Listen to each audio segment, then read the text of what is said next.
Bienvenue sur Actu du VTT et du GPS. Nous allons nous intéresser au Brighton Rider 60 et plus exactement à la gestion des données. Alors comment ça va s'effectuer? Alors déjà la première bonne nouvelle, que vous soyez sous Mac ou que vous soyez sous PC, eh bien le fonctionnement est tout à fait identique. La première chose que vous allez devoir faire, eh bien, c'est de vous enregistrer et de vous connecter.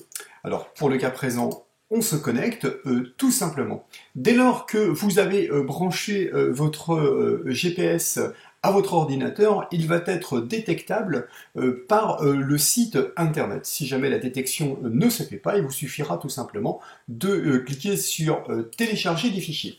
On vous propose deux solutions, soit vous avez déposé un parcours sur le bureau ou dans la mémoire de votre ordinateur, ou vous allez directement fouiller dans la mémoire de votre GPS. Là, dans le cas présent, on va s'intéresser à notre GPS. Là, dans le cas présent, vous le voyez, notre GPS a été détecté. Il nous suffira tout simplement de venir cliquer sur charger. Nos différentes activités ont été enregistrées. Alors là, tel que vous le voyez, on va venir sélectionner cet élément-là. Eh bien, pour comprendre un petit peu le mode de fonctionnement, eh bien, c'est tout simplement à l'envers que le fonctionnement se fait. Hein. C'est-à-dire, par exemple, on va obtenir les différentes dates. Là, donc à présent, 2014, le 3, et là, on aura le 16. Et ça, c'est un numéro qui lui est attribué. Donc, il vous suffira tout simplement de cocher l'élément et de venir tout simplement sauvegarder. Une fois que vous avez donc téléchargé l'élément, eh bien, on va pouvoir revenir, comme je viens de vous le dire, consulter l'ensemble de nos informations relatives au parcours. Eh bien, c'est réussi, tout simplement, c'est noté, et il nous suffira de venir afficher. Alors, la lecture se fait dans une nouvelle page. Donc voilà, ça c'est vraiment la partie gestion des données, hein, dans laquelle on va bien sûr visualiser notre circuit. Nous allons voir, dans le cas présent, c'est nos différentes vitesses, ainsi qu'en vert, le profil de votre parcours, et vous retrouverez bien sûr l'ensemble des informations qui est ici. Alors bon, pour ma part, je n'ai pas connecté de capteur sur le rider, mais on pourrait éventuellement venir chercher toutes les informations que l'on va avoir à ce niveau-là. Donc on aura bien sûr, si on prend le cas de l'altitude, on aura l'altitude maximum, le nombre d'éléments que vous aurez gravis, descendus, les indices de pourcentage de pente, moyenne, cardiaque, etc., etc. Alors là, on peut venir voir la courbe de température. Eh bien, température maxi 39 degrés, donc putain, ça fait, ça fait beaucoup. Et puis là, dans le cas présent, on est sur une moyenne, donc oui, on est aux alentours du 11-18 qu'on avait à peu près sur notre terrain. Alors, oui, bien évidemment, on va pouvoir de nouveau retélécharger notre parcours, mais ça, on va voir ça tout de suite dans la gestion des données, lorsqu'on veut souhaiter envoyer un parcours à l'intérieur de notre rider. Donc voilà, ça c'est vraiment la partie analyse. Vous pourrez bien sûr apporter différents commentaires, les partager, partager le lien, enregistrer dans ma collection, etc., etc. Le site est vraiment très très riche.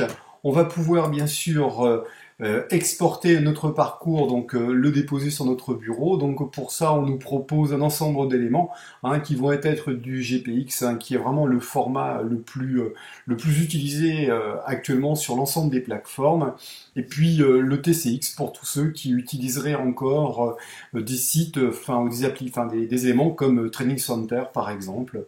Bon, ça c'est à vous de voir en fonction de vos différents besoins. Alors bien sûr, on va avoir la partie plan éventuellement avec les reliefs topographiques de l'endroit où vous vous situez, où vous pouvez passer sous format satellite. Donc vraiment, c'est vraiment très très complet.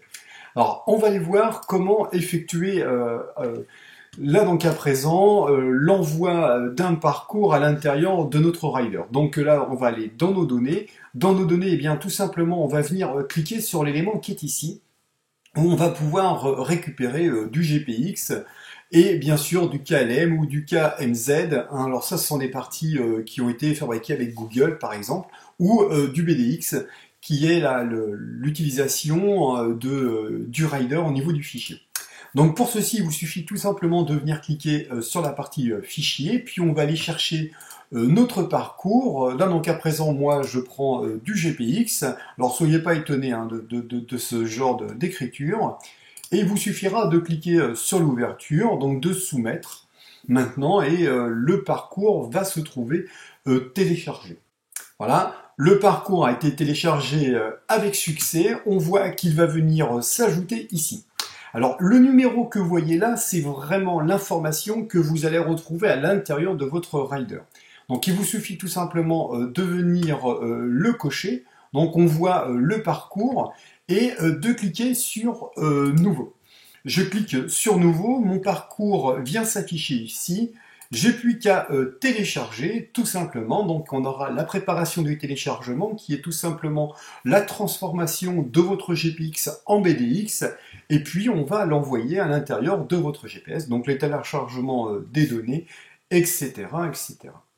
Voilà, tel qu'il est indiqué, votre téléchargement s'est effectué avec succès. Il vous suffira tout simplement de venir cliquer sur la petite croix et puis d'aller directement, donc de déconnecter votre GPS de votre ordinateur et d'aller dans la partie trip planifiée pour vérifier que votre parcours s'y trouve bien et puis de lancer votre activité. Sachez toujours que vous pouvez enregistrer vos données sans utiliser de guidage. Mais là, donc à présent, on a envoyé un parcours, donc c'est qu'on souhaite bénéficier du guidage. Alors sachez que lorsque vous activez le guidage, pensez à bien activer l'enregistrement en même temps, puisque ces deux actions sont indépendantes. Écoutez, je vous dis à très bientôt sur Actu du VTT et du GPS. Si vous avez des questions concernant l'utilisation du Rider 60, écoutez, c'est avec plaisir que je répondrai à toutes vos questions. À bientôt.